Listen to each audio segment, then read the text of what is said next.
Hey guys, welcome to Cooking the Weeds. Today I'm going to make the ultimate chicken enchilada dip, okay? This dip sends chips and salsa right back to the minor leagues. But I'm also going to show you how to take this and turn it into lunch for the next day. So, hit that subscribe button and let's get to it. Alright, so here we go. Like I mentioned, the chicken enchilada dip. I mean, what's better than a dip? Okay? And like I said, this sends chips and salsa to the minor leagues. So we're going to start with, super simple, rotisserie chicken, okay? You go right to the grocery store. They're like $5. And my only recommendation is, before you buy this, make sure you buy it cold, okay? Because if you buy one that's warm, you got to mess around with the cooling. And anyways, this isn't a safe serve class. So, rotisserie chicken. So we're going to shred this up into a bowl. And one other thing you want to do is make sure you throw the skin in there, okay? That's where the flavor is in the skin as well. All right, so we're going to get that shredded up. Let me show you guys a quick little trick here. So when dismantling this rotisserie chicken, I already did one side, okay? So you just, pull out the wishbone. And what you want to do is, all you got to do is this, all right? You don't need a knife to cut it. All you need to do is this. You can stick your thumb and peel the breast right off. Okay? Quick little trick on how to get that. So back to shredding, and we'll be back at it. Okay, so the chicken's been shredded, and I had that on a bowl off to the side. But before we get into that, I have some Pepper Jack cheese here, which I just want to shred, because this is going to be in our recipe. And I tell you, Pepper Jack cheese is just, makes this recipe. So I'm going to shred this cheese right here. Okay. And then we're going to get back to it. Okay, here we go.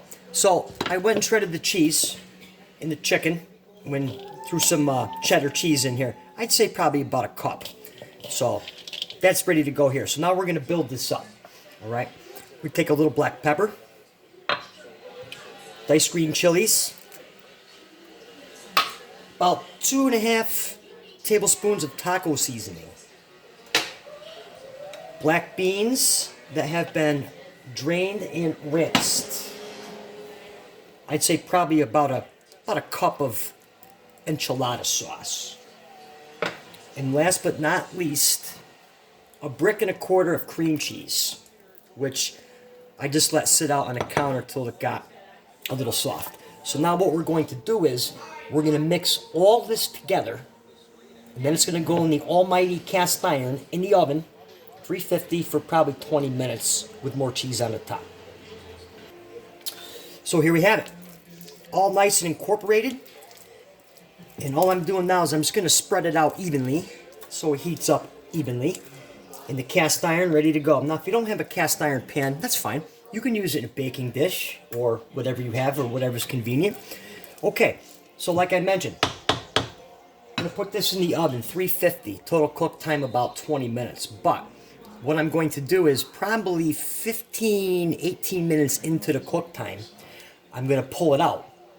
And I'm going to hit it with some more cheese and then finish it off. So, all right, stay tuned for the end result. All right, guys. So let's get into this right here. All right, we have, oh man, this is just like, I don't know. Sending the chips and salsa to the minor leagues. Let's dive into this. Whoop, breaking the chips. Let's get some cheese on that.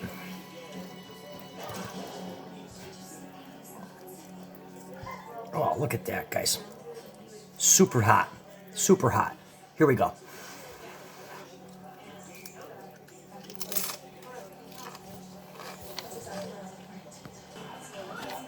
Oh my God, that is outstanding.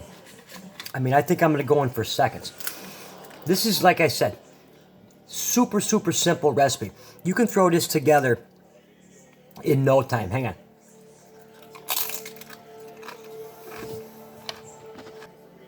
All right, guys. So, this is something super simple. I guarantee you're going to like this one. Now, real quick, what you can do with this Once it cools down, you want to have lunch tomorrow, you can make this into a sandwich. Okay, bring some bread, or if you have any Tostito wraps, you can make a wrap. All right, once it cools down, make a wrap in the morning, bring it to work. I hope you like this one. All right, and turn on notifications because hey, we do something crazy over here. You get it in your inbox. Thanks for watching Cooking the Wheats, and we'll talk to you soon.